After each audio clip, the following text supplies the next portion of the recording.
Que la bénédiction de Dieu le Père, de Dieu le Fils et de Dieu le Saint-Esprit soit sur vous et sur toute votre famille. Soyez les bienvenus dans cet espace sacré de prière et de réflexion. Je vous salue dans la paix de notre Seigneur Jésus-Christ, la paix qui dépasse toute intelligence. En ce moment, je souhaite vous inviter à vous déconnecter de toute agitation extérieure. Délaissez toute l'anxiété qui tente de voler votre tranquillité. Entrez dans ce sanctuaire spirituel que nous construisons ensemble. Permettez que la présence de Dieu vous enveloppe comme un manteau. C'est un manteau de paix, de sécurité et d'amour inconditionnel. En cet instant précis, par la foi, nous recevons le sceau de la protection divine. Il se pose sur nous et sur notre foyer. Nous visualisons un dôme de lumière spirituelle couvrant notre maison. C'est un signe que ce territoire appartient au Seigneur. Ici, aucune arme forgée contre nous ne prospérera. Respirez profondément. Sentez la présence du Saint-Esprit qui nous console.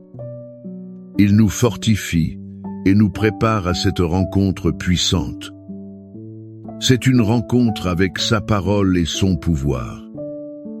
Que chaque parole prononcée ici soit comme une graine de foi, d'espérance et de vie. Qu'elle soit plantée dans le terreau fertile de votre cœur. Avec nos cœurs unis dans un seul but, nous élevons notre voix. Nous ne la levons pas en ton de supplication. C'est un ton d'autorité spirituelle. Cette autorité nous a été conférée par le sacrifice de Jésus-Christ. Ce sacrifice a eu lieu sur la croix du Calvaire. Nous nous levons comme gardiens de nos foyers. Nous sommes prêtres et prêtresses de nos familles. Nous déclarons que notre maison sert le Seigneur. Au nom de Jésus, nous nous opposons à tout esprit de division. Nous rejetons toute semence de discorde et toute racine d'amertume. Cela a tenté de s'infiltrer dans nos relations familiales. Nous brisons maintenant par le pouvoir du sang du Christ. Nous brisons toute parole de malédiction. Nous brisons tout décret d'échec, toute hérédité de douleur ou de dépendance. Nous brisons toute maladie qui aurait pu être transmise à travers les générations. Nous annulons son influence et nous faisons taire sa voix. Nous déclarons que notre lignée est une lignée bénie. Elle est rachetée et marquée pour la victoire. Nous réprimandons tout esprit de rébellion et de désobéissance. Il attaque l'esprit et le cœur de nos enfants. Nous les couvrons du sang de l'agneau. Nous déclarons qu'ils sont l'héritage du Seigneur. Ils grandiront en sagesse, en stature et en grâce. Ceci se fera devant Dieu et les hommes.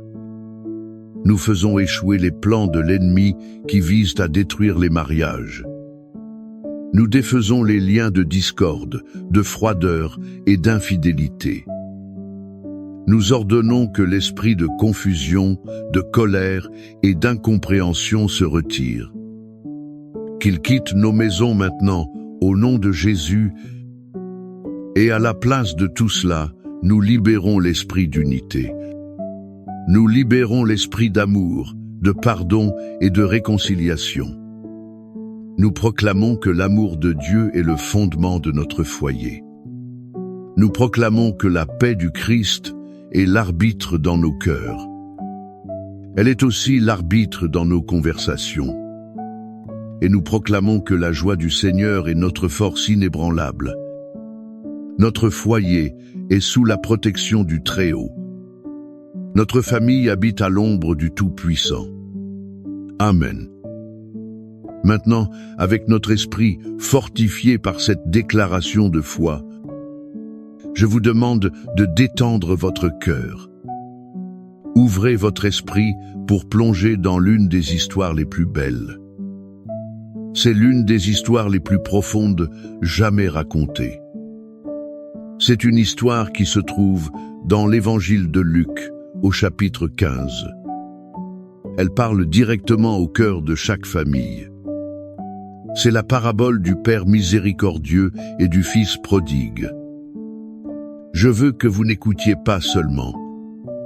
Je veux aussi que vous entriez dans la scène.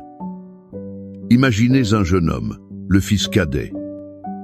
Son cœur est rempli d'inquiétude et du désir d'un monde. Il jugeait ce monde plus grand et meilleur que la maison de son père. Il s'approche de son père, non pas avec une demande. Il le fait avec une exigence présomptueuse. « Père, donne-moi la part des biens qui me revient. » Sentez-vous la douleur de cette phrase? Ce n'était pas seulement une demande d'argent. C'était une déclaration de mort. Dans sa culture, demander l'héritage du vivant du Père. C'était équivalent à souhaiter sa mort. Et le Père, que fait-il? Il ne discute pas, il ne le maudit pas. Le cœur brisé, il y consent. Il divise ses biens et voit son fils partir. Le fils se dirige vers un horizon lointain. Il emporte avec lui non seulement de l'argent, mais un morceau de l'âme de son père. Accompagnez ce jeune homme dans son voyage. Il plonge dans un monde de plaisirs éphémères. Il dépense tout ce qu'il possède de manière imprudente. Il est entouré d'amis qui ne s'intéressent qu'à sa fortune. Mais quand l'argent vient à manquer, les amis disparaissent. Une grande famine s'abat sur cette terre. Celui qui vivait dans le luxe souffre maintenant de la faim. Sa déchéance atteint le point de désirer la nourriture des porcs. Ces animaux étaient les plus impurs pour son peuple. C'est au fond du gouffre, dans la solitude de la porcherie. La Bible dit qu'il est rentré en lui-même. Il s'est souvenu de la maison de son père. Là, même les serviteurs avaient du pain en abondance, alors que lui, le fils, périssait de faim. Et à ce moment-là, naît la semence du repentir. Une décision de revenir voit aussi le jour. Mais son retour est empreint de honte. Il répète un discours. « Père, j'ai péché contre le ciel et devant toi. Je ne suis plus digne d'être appelé ton fils. Traite-moi comme l'un de tes serviteurs. » Maintenant, changez de point de vue. Retournez à la maison de ce père. Imaginez les jours devenant des semaines. Les semaines se transformant en mois et les mois en années. Imaginez cet homme, déjà aux cheveux gris. Chaque jour, il montait sur une petite colline. De là, il pouvait apercevoir la route. Chaque jour, il scrutait l'horizon. Son cœur était serré de nostalgie. Il espérait voir une silhouette familière. Les voisins riaient peu, être. Les serviteurs pensaient peu, être qu'il avait perdu la raison. Mais il attendait. L'espérance le maintenait debout. Jusqu'à ce qu'un jour, il voit une silhouette. Lointaine, boiteuse, couverte de haillons. Sans queue, sans balle. Avant même de pouvoir distinguer son visage, son cœur de père l'avait déjà reconnu. Et que fait-il? Il n'attend pas. La Bible nous dit que, ému de compassion, il courut, se jeta à son cou et l'embrassa. Cet homme âgé qui, par sa position sociale, il aurait dû marcher avec dignité. Il jette tout par-dessus, bord et court. Il court embrasser la saleté, l'odeur, la honte de son fils. Le fils tente de commencer son discours répété. Mais le père le laisse à peine parler. Il l'interrompt, criant au serviteur, « Apportez vite la plus belle robe. Revêtez-le, mettez-lui un anneau au doigt et des sandales aux pieds. Amenez le veau gras et tuez-le. Mangeons et réjouissons-nous. Car mon fils que voici était mort, et il est revenu à la vie. Il était perdu, et il est retrouvé. » La fête de la restauration avait commencé. Cette histoire, si profondément humaine, est un portrait du cœur de Dieu. C'est le cœur de notre Père céleste. Elle nous enseigne des leçons vitales pour notre propre cheminement familial. La première leçon est celle-ci. L'amour du Père céleste est inconditionnel et patient. Le père de la parabole n'a jamais cessé d'aimer son fils. Il l'a aimé même dans sa rébellion. Il a respecté sa liberté. Mais son cœur n'a jamais renoncé à espérer. Combien d'entre vous, pères et mères, ont le cœur serré aujourd'hui? Vous attendez un fils ou une fille qui s'est égaré. Un enfant qui a pris de mauvaises décisions. Sachez que le Père céleste comprend votre douleur. Il attend avec vous. Son amour ne se fonde pas sur notre performance ou notre perfection. Il nous aime simplement. Il attend toujours les bras ouverts. Peu importe jusqu'où un membre de votre famille est allé. L'amour de Dieu peut l'atteindre. La deuxième leçon, cruciale pour la guérison, est qu'il y a toujours un chemin de retour à la maison. Le fils prodigue n'a commencé son voyage de retour que lorsqu'il est rentré en lui-même. Parfois, il faut toucher le fond pour lever les yeux.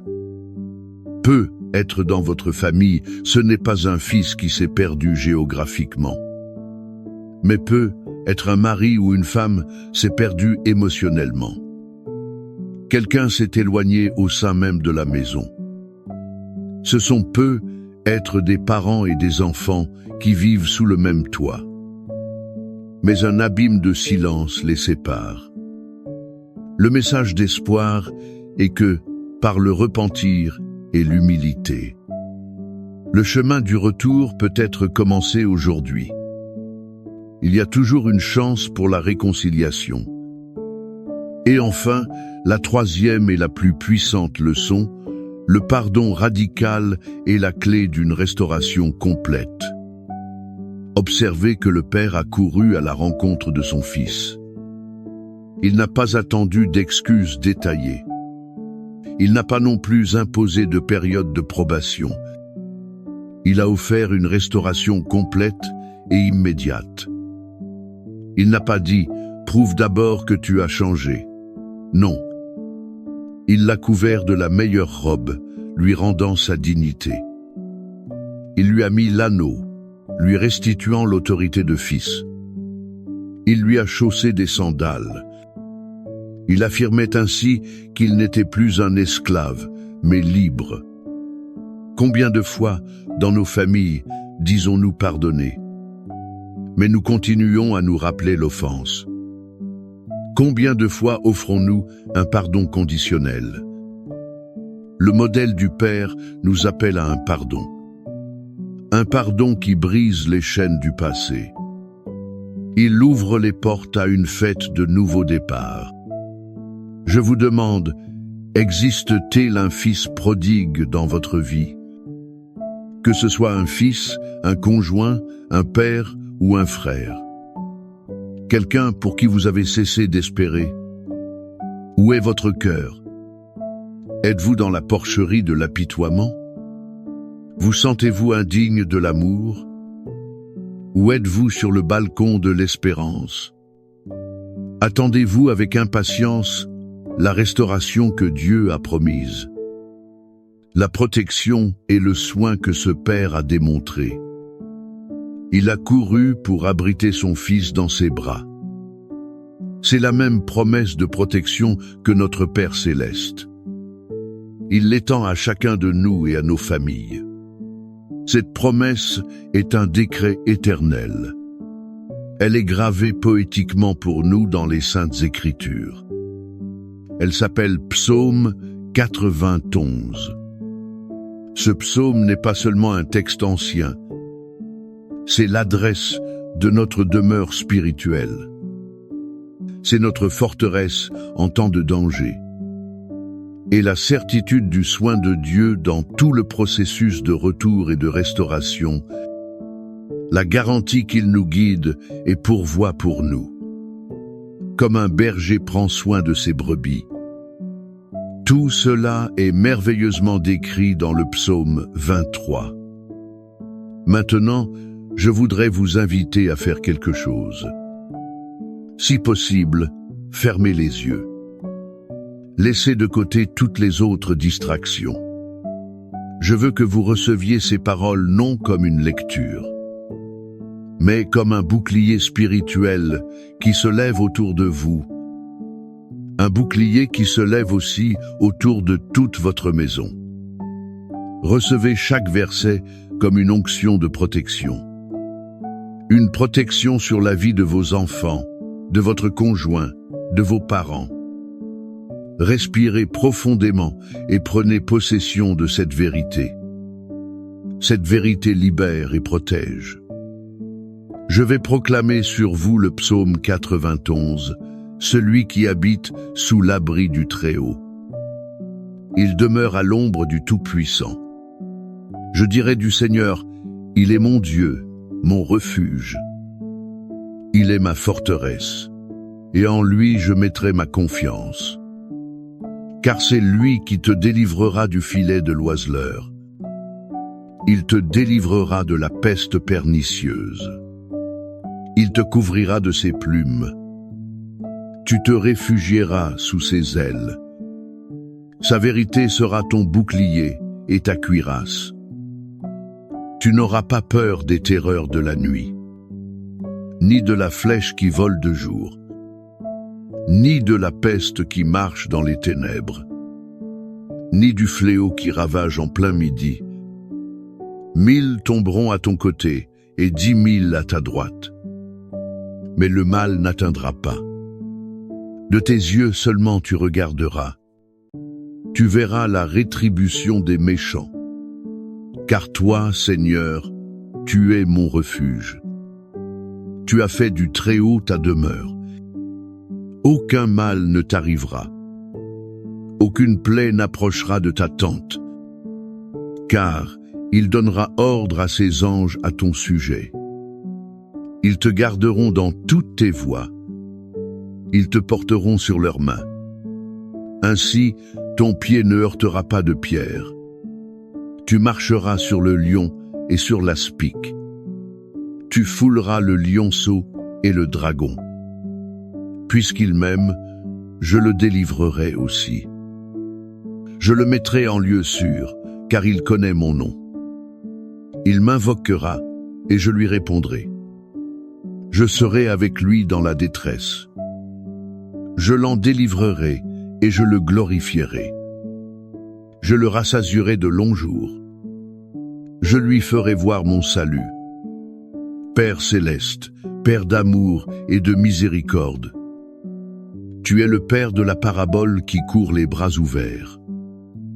Nous venons devant toi en ce moment. Nos cœurs sont remplis de l'espérance que ta parole nous inspire. Merci car en toi, nous trouvons notre refuge sûr. Tu es notre forteresse inébranlable et notre lieu de repos. Nous nous approprions les promesses du psaume 91. Nous les déclarons sur chaque membre de notre famille, qu'il soit proche ou éloigné. Et maintenant, Seigneur, nous portons devant toi, de manière spécifique, la douleur et l'espoir de nos foyers. Père, nous prions pour chaque fils et fille prodigue. Tu connais leurs noms. Tu connais les chemins tortueux où ils marchent.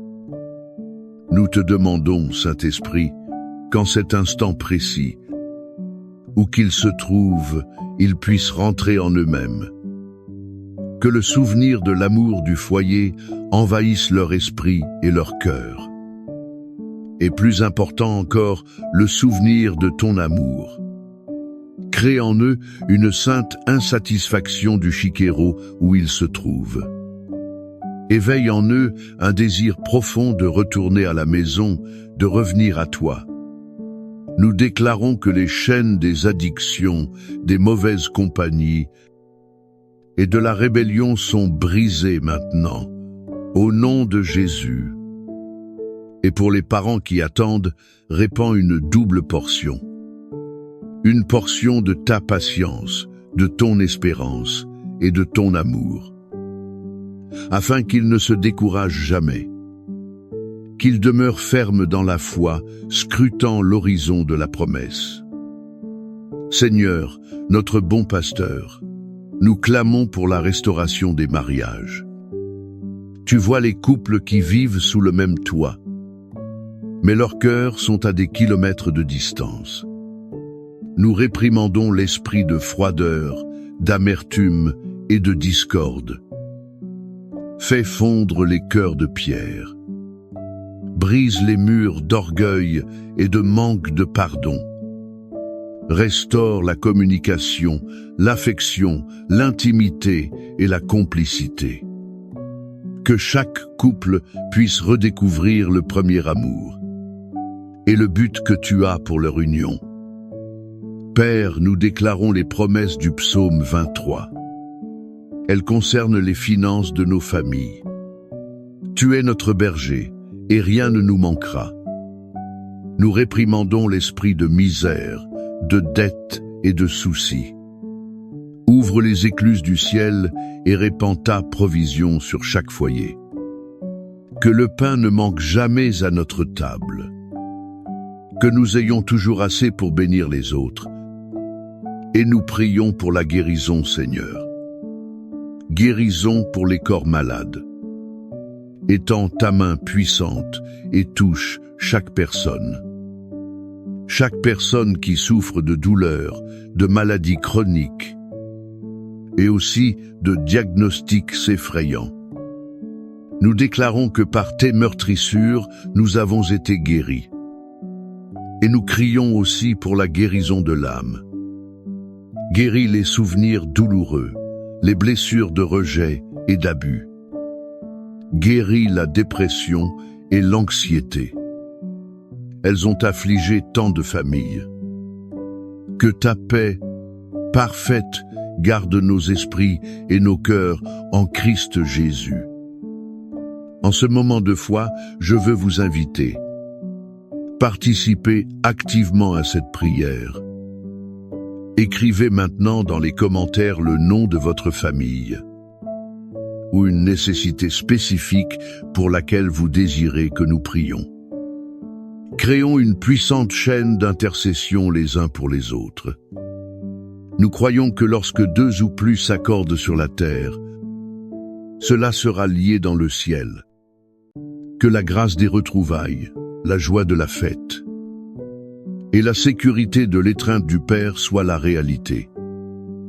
La réalité de votre vie et de votre famille à partir d'aujourd'hui. Rappelez-vous toujours, peu importe à quel point la situation semble brisée, notre Dieu est un spécialiste de la restauration. Il transforme le deuil en danse, la tristesse en joie. Il fait toutes choses nouvelles. Que vous sortiez de ce temps de prière.